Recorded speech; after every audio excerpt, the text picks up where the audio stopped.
And you know from that, it's time to welcome Peter Wickham, who is our man on politics. He's on the telephone line this morning, because you know how he is. He is almost, well, I guess you could say ubiquitous. Peter, good morning. How are you? Hey, morning. I was a little concerned there. Not to worry, we're not going to stitch you up. How are you doing this morning, Peter? I'm good. It's good to chat with you this morning, and I'll say morning to Barbados as well. We have another Monday morning of some interesting politics. Last night, the Kamala Prasad-Bethesda administration served us good fodder for discussion this morning, and perhaps for the rest of the week, because we see that yet again, Jack Warner has been saved from the political acts. I'm fascinated and a little bit shocked, actually, because I do believe that it would have been in her interest to remove the goodly gentleman, from her cabinet. However, she hasn't, and she survived. And in all of this, I'm seeing some very, very fascinating politics emerging, and it's essentially the politics of the UNC versus the COP. She was willing to axe the COP minister. She, however, has preserved the UNC minister, which is Jack Warner. And I think there's also clearly, in terms of her cabinet rearrangement, some clear consolidation taking place in terms of the consolidation between of the UNC in office and trying to move some key portfolios under UNC control, which is interesting in terms of the way that this administration will work out going forward. Well, maybe you might want to just a little bit give an overview of that dynamic in the Parliament in Trinidad and Tobago with the UNC and the COP and all the other parties that are part of this coalition. But really and truly, one could perhaps say that there are only two main parties involved there. So give us a bit of the dynamics of that. Yeah, I mean, this is it. You know, it is said that there are two main parties involved, but the reality of the situation is that the UNC can form a government on their own. The UNC doesn't really rely on the COP to form a government. And it's an interesting situation that is not easily discussed. It's not easily explained. When I say to people that the COP is needed for optics, and because of the optics, the UNC will be able to win an administration. But I don't believe the UNC can win on its own. At the same time, however, the numbers suggest that they can govern on their own, and I think this is what is perhaps tempting Kamala Prasad-Bethesda going forward, in that she feels that some of the key power, certainly finance and then energy, were under UNC control, and this was illogical. So her thing now is to bring the Ministry of Energy under UNC control. The COP minister COP minister who was responsible for energy has been removed. We had Caroline Prasad-Bichan, who was a COP representative, and she's now been moved to public administration. And Kevin Ramnarang is now Minister of Energy, and he is a UNC person. So I think that that's critical in terms of her saying, let me bring the power of energy. Of course, in Trinidad and Tobago, energy is pretty much everything.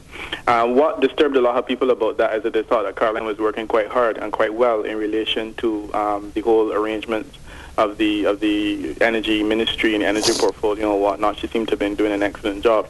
And I think she would be somewhat disappointed that she's now being moved to public administration. And I think that we know regionally how public administration ministers are viewed, with not with a whole lot of respect. It's seen as one of those ministries that you put somebody out to graze, so to speak. So, yeah, I mean, that's a significant demotion and also a significant consolidation of the UNC power. And I do believe that going forward, what the Prime Minister is doing is trying to ensure that if this coalition thing doesn't work out, that she can say, well, look, let's go forward under UNC administration, and the UNC administration can go alone or win alone.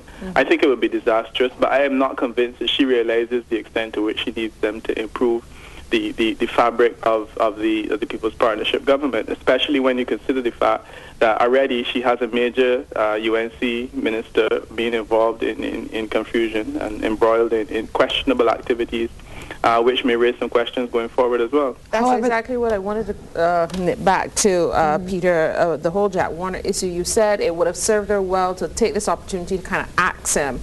Do you see any possible reason why she would have done just the opposite?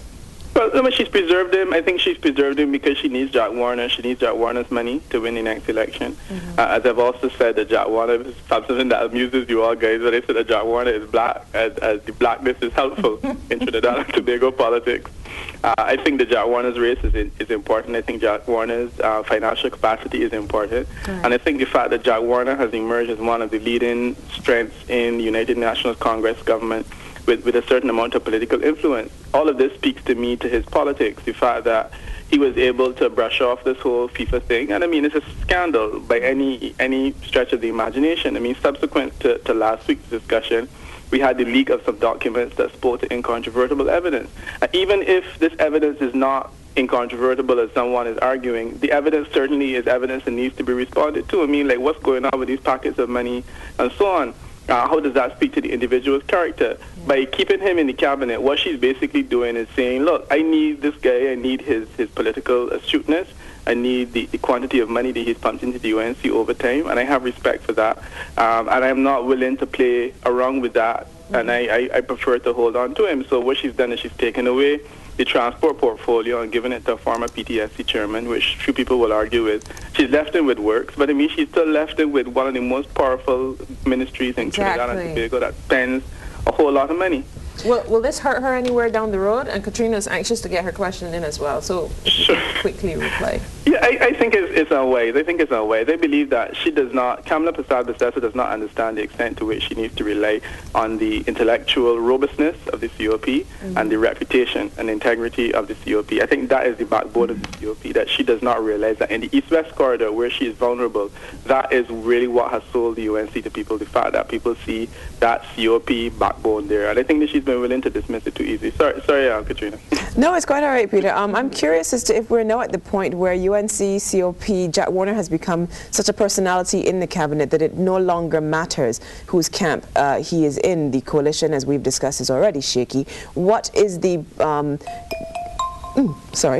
noise on the set? What is the kind of feeling in terms of how he's now become an almost untouchable, larger-than-life kind of figure? Yeah, well, I know that there are people within the UNC that are concerned. I mean, I have heard this on the ground, that there are UNC people who are concerned about the amount of power and influence that he has, and they're also concerned about the fact that this could be another Basdio Panda in the making. And I remember the last UNC government basically was brought down because of corruption and perceptions of corruption. And the feeling is that this is their weak point, this is their Achilles heel, and a number of people feel that Jack Warner is bad for their politics. But this is not new. When he got into politics initially, when he won the seat, when he was embraced by the UNC, there have always been concerns over Jack Warner's larger-than-life presence. He could perhaps leave the UNC today and go to the COP. I've heard that there's a suggestion that Jack Warner can go anywhere in Trinidad and Tobago's politics because of the amount of money that he has and find a home. My feeling right now is that the COP understands that their role is in terms of the preservation of integrity, and I suspect that they would be less inclined to take him. I mean, the money is attractive, but I think that they may realize that, look, you know, there's a larger issue here, and people respect us for positions that we take, and perhaps, you know, would not want to go in that direction. Peter, 30 seconds. Could it also be that Kamala is consolidating her sort of power in the UNC, granted that she sort of inherited it and she's trying to get rid of the... Yeah, definitely. Consolidating her power, she's imposing her style. She is identifying key people with whom she can work.